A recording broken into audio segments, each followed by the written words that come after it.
बहुत समय पहले एक बहुत सुंदर प्रसंग पढ़ा था, किसी महापुरुष के द्वारा लिखित था। उन्होंने कहा, वृंदावन में एक भक्ता रहती थी। उसका श्री बाके बिहारी जी से बहुत स्नेह था। अब लेख ऐसे लिखे जाते हैं परमात्मा के द्वारा जिनके विषय में समझना कठिन होता है साधारणतः इंसान के लिए। अब एक बार पाकिस्तान अभी विभाजित नहीं हुआ था, तब संपूर्ण भारत था। पाकिस्तान के कुछ लोग भारत घूमने आए, हिंदू परिवार के लोग। वो घूमते घूमते वृंदावन आ गए। 1945 की बात है। अब जैसे ही वृंदावन पहुंचे, उनका स्वभाव बड़ा मधुर था। अब वृंदावन में दर्शन किए। दर्शन करने के पश्चात उनके मन में भाव जागृत हो गया कि जिन बाके बिहारी जी के स्थान पर आए हैं, अगर यहीं से हमारे बेटे के लिए कन्या मिल जाए तो हमारा भी कल्याण हो जाएगा। क्योंकि अगर पुत्रवधू आएगी तो कैसी होगी? बाके बिहारी जी के धाम से होगी। उसके साथ रहने से, उसके संग से हमारे घर में भी बाके बिहारी जी की पूजा प्रारंभ हो जाएगी। जो नहीं करते हैं उन्हें भी भगवत ज्ञान हो जाएगा। ऐसा भाव रखकर उन्होंने वहां पर पंडितों से पूछा, तो किसी विद्वान पंडित ने बता दिया कि अमुक पंडित की बेटी है, बड़ी सादगीवान है, बड़ी लज्जावान है, श्रद्धावान है, उसके साथ आप अपने बेटे की शादी पक्की कर दो। पूछते पूछते घर पहुंचे, घर परिवार देखा। अब लड़के वालों को तो कन्या समझ आ गई। अब लड़की वाले विचार करने लगे, यह हैं तो यात्री, अब इन पर कैसे भरोसा किया जाए? कुछ तो बात हो, यहां देख कर आना पड़ेगा। वो रहते थे लाहौर में और यह यहां वृंदावन। कहा, बात तो पक्की कर लेंगे, पर पहले हम लाहौर देखने आएंगे। आप कहाँ रहते हैं, कौन सा व्यवसाय है, सब देखना जरूरी है। कहा ठीक है। अब वो यात्री तो यात्रा कर चले गए अपने स्थान पर। यहां से बात पक्की हो चुकी थी। वचन दिया ना, वचन से टलना नहीं चाहिए। बात पक्की हुई, लाहौर जाकर देखकर आए। संपन्न परिवार था, सब कुछ समझ आ गई बात। कहा बहुत अच्छा है। अब बात यहां तक पहुंची कि शादी की डेट निकलने लगी। अब पहले तो माता पिता के अनुसार ही चलना पड़ता था, कोई ऑप्शन नहीं था। जहां बात कर दी वहीं शादी। पर कन्या का भगवान बाके बिहारी से विशेष स्नेह था। वह एक ही प्रार्थना करती थी, मुझे अपने धाम से दूर नहीं करना, नहीं जी पाऊंगी, रह ही नहीं पाऊंगी। पर अब जो लेख लिखा उसे कौन टाल सकता है। अब विवाह हुआ, विवाह कर लाहौर पहुंची। पर जो क्रिया जीवन में बन जाती है ना, वह संस्कार बन जाते हैं। और संस्कार, मैं बार बार कहता हूं, हमारे चरित्र बन जाते हैं। और चरित्र हमारे जीवन का आदर्श होते हैं। अब प्रातः काल उठना, संध्या भजन करना, अपने लाला की सेवा करना, पूजा करना नित्य का नियम था। एक दिन कुछ ऐसा घटित हुआ जो सब सुनकर हैरान हो गए। कन्या उठी और उठते ही अपने ससुर से कहा, पिताजी एक बात कहती हूं, मेरे लाला ने मुझसे कही है। उसकी बात सुनकर परिवार हंसने लगा। कहा क्या कहती हो? कहा मेरे लाला मुझसे बात करते हैं, बाके बिहारी बात करते हैं। यह जो विग्रह है ना साधारण नहीं है।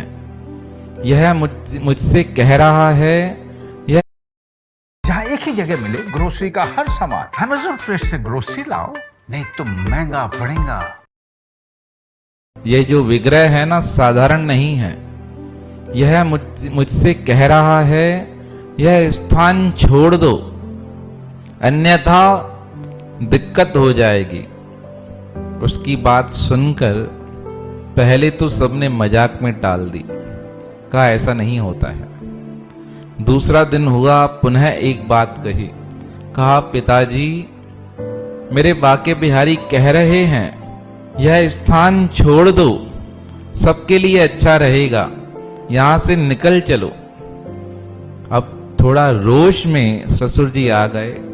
पतिदेव ने भी डांटा, क्या पागलपन है, क्या फिजूल की बातें करते हो, ऐसा कोई होता है क्या, इतने सालों से हम रह रहे हैं, कुछ नहीं होगा। अब बात शांत हो गई। 10 दिन गुजरे, दिन का समय था। अचानक एक खबर आई। एक व्यक्ति भागता हुआ सेठ जी के पास आकर कहने लगा, बहुत घबराया हुआ।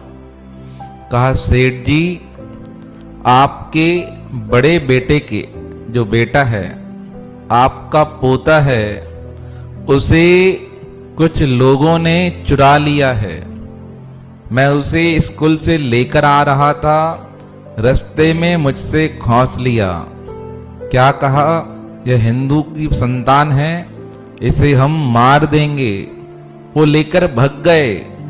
कहने लगे या तो पैसे लेकर आओ या यह नहीं बचेगा। उसकी बात सुनकर सेठ जी को रोना आ गया। बहुत तेज रोए।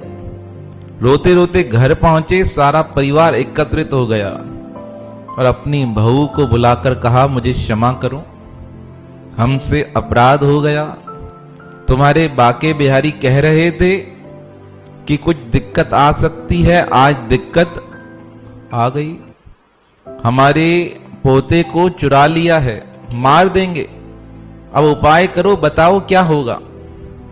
अब जिसका विश्वास पक्का होता है ना, परमात्मा सदैव उसके साथ रहते हैं। वह रोती हुई सबको लेकर गई मंदिर में। कहा इन्हें प्रार्थना करो, यही उपाय कर सकते हैं। अब सबने मिलकर प्रार्थना की कि बेटा वापस आ जाए, पोता वापस आ जाए। रोते रोते प्रार्थना कर रहे हैं। तभी कुछ समय व्यतीत हुआ। किसी ने कहा पता तो करो है कहां पर। तभी अचानक से एक पुलिस वाला आया और आकर क्या कहता है, यह छोटा लड़का आपका है। देखकर प्रसन्न हो गए। कहा हमारा ही है। कहा आप कौन। कहा इसे कुछ लोग घोड़े पर बैठाकर लेकर जा रहे थे। कहा मैं समझ गया कि इसका अपहरण हुआ है। मैं उनके पीछे गया और इसे देखकर पहचान लिया, यह तो अमुक सेठ का पोता है, इसे मैं लेकर आया हूं, इसे संभालो और यह स्थान अब तुम्हारे रहने लायक नहीं है। कहा तुम कौन हो। कहा मैं दरोगा हूं यहां पे, पर तुम्हें फिर से कहता हूं यह स्थान तुम्हारे रहने लायक नहीं है, यहां से निकल जाओ। अब उसकी बात सुनी, पोता मिला, सब प्रसन्न हुए। अब दरोगा की बात सुनकर शाम के समय सेठ जी 1 किलो मिठाई लेकर पुलिस स्टेशन जाने लगे। वहां स्टेशन पर पहुंचे, पूछे दरोगा कौन है, तो दूसरा दरोगा बैठा था, उससे मिलवा दिया। कहा भाई वो सुबह जो दरोगा आया था हमारे घर मेरे पोते को लेकर, वो कहां है। कहा यहां दूसरा दरोगा कोई है ही नहीं। कहा ऐसे कैसे हो सकता है, प्रातःकाल मिला है, लेकर आया है बच्चे को, हमें सौंपा है और तुम कहते हो है ही नहीं। कहा हम कह रहे हैं ना नहीं है, बिल्कुल नहीं है ही नहीं आप। कहा यकीन ही नहीं हो रहा। इधर उधर पूछा, सबसे बात निकली, सबने मना कर दिया। लौटकर घर आए, बहू के सामने बात रखी। बहू ने रोते हुए कहा, पिताजी वो दरोगा और कोई नहीं, मेरे बाके बिहारी ही दरोगा बनके आपके पोते को वापस लेकर आए हैं और वही आपको कहकर गए कि यह स्थान आपके योग्य नहीं है। पिताजी अब तो समझो, अब तो निकलो। तो जिसका प्रेम सच्चा होता है ना, उसके साथ फिर चमत्कार अलौकिक होते हैं। बहू की बात मानकर ससुर पूछने लगे, कहाँ चलना है? कहा, हमारा तो एक ही स्थान है। कहा, कहाँ? कहा, वृंदावन, जहां श्री बाके बिहारी जी विराजमान हैं। कहा, वहां चल के रहें? कहा, चलिए। अब उस एक कन्या के कारण सारा परिवार कहाँ आके रुका? वृंदावन आके रुका। अभी तक वृंदावन में उनका स्थान है, हवेली है, बताई जाती है। और बड़े भक्त थे। सारा जीवन सारे परिवार ने भगवत सेवा में समर्पित कर दिया। तो ऐसा प्रभाव होता है प्रभु भक्ति का। जो विश्वासी होते हैं, परमात्मा कभी उन्हें छोड़ते नहीं हैं। तो इसलिए महापुरुषों ने कहा, आधारित हो जाओ, आश्रित हो जाओ, शरणागत हो जाओ। जो तुम्हारा सारा भार परमात्मा के ऊपर है, वह रास्ते निकालेगा, पर समय लग सकता है, पर निकालेगा अवश्य।